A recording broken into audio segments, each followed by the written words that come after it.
Okay, so you've done the hard work. You've picked your beachhead market, and you are laser focused on getting that first crucial win. But have you thought about what happens after you succeed? Today, we're going to dive into exactly that, how to calculate the total addressable market, or TAM, for your follow-on markets. You know, winning that first market is, well, it's everything. It takes this incredible, singular focus. All your energy is just pointed at that one goal. And when you finally see that first pin start to wobble and fall, man, it feels amazing. It's the moment you know your idea actually has legs. Here's the trap, though. That same intense focus that helps you win can create a massive blind spot. You're so relieved, so excited you knock down that first pin that you totally forget there's a whole rack of other opportunities waiting right behind it. And not having a plan for them, that's a huge risk. And that's exactly where the idea of follow-on markets comes into play. Now, this is not about getting distracted, not at all. It's about building a real strategic vision for where your company's actually going, in the long term. It's how you make sure your first win isn't also your last. This is kind of a paradox for any founder, right? You absolutely, positively cannot take your eye off the ball. Your beachhead market has to be priority 1, 2, and 3. But at the very same time, you've got to be in the background, doing the analysis and planning for what comes next. So let's be super clear about what we mean here. Follow-on TAM is simply the total potential revenue you could get from all the other markets you plan to jump into after you've dominated your beachhead. Think of it as the roadmap from a cool product to a huge, scalable business. Generally speaking, when you start thinking about this kind of expansion, you've got two main paths you can go down. Now, they're not mutually exclusive. You can do both, but they do represent different strategic moves. Let's break them down.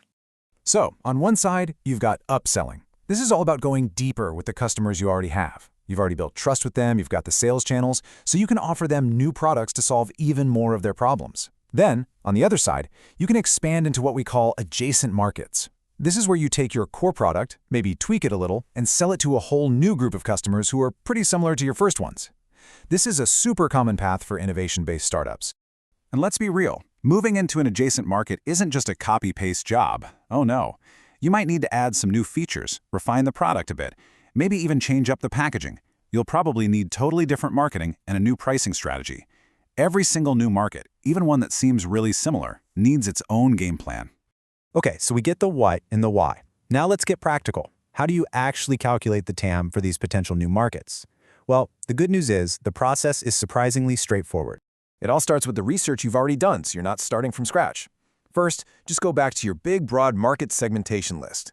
From there, pick out, say, 5 or 6 of the most logical next targets. These could be those adjacent markets we talked about, or maybe some upselling opportunities. Then, for each one of those, you just run the numbers. Calculate the TAM using the exact same method, bottom up, top down, that you used for your beachhead. Simple as that. To really help you visualize how this all fits together, let's go back to that bowling analogy. Honestly, it's such a brilliant way to map out your entire market strategy, not just that first shot. I mean, this just lays it out perfectly. The lead pin, right up front, that's your beachhead market. You have to hit it squarely, first. When you do that, it sets off a chain reaction. The pins on one side, those are your adjacent markets, new customers. The pins on the other side, those are your upselling opportunities, new products for your existing customers. A perfect game, a strike, means you've built a strategy to eventually capture all of them. So, I know what you might be thinking. Why go through all this trouble when I'm already completely swamped trying to win my beachhead? Well, because having this vision, doing this simple calculation, it has some seriously powerful benefits for your business. Okay, here's the payoff. First, it proves you're not just a one-hit wonder. You're building a truly scalable business. Second, it's your contingency plan.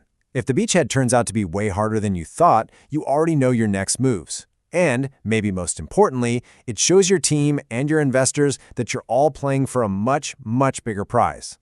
And at the end of the day, this is all about motivation. Nothing gets a team more fired up than seeing a clear path to just massive, overwhelming success. This whole exercise, it goes way beyond a spreadsheet. It's about building belief and creating real excitement for the journey you're all on together. But let me leave you with one final, absolutely essential reminder. This is a planning exercise. It should not, under any circumstances, distract you from that relentless daily focus you need to dominate your beachhead. You only earn the right to go after those other pins after you've knocked down the first one. So as you pour everything into that first win, just remember, It's not the end of the game. It's the setup shot for something so much bigger. It's the first step to a perfect game. What does that perfect game look like for your business? Thanks for tuning in.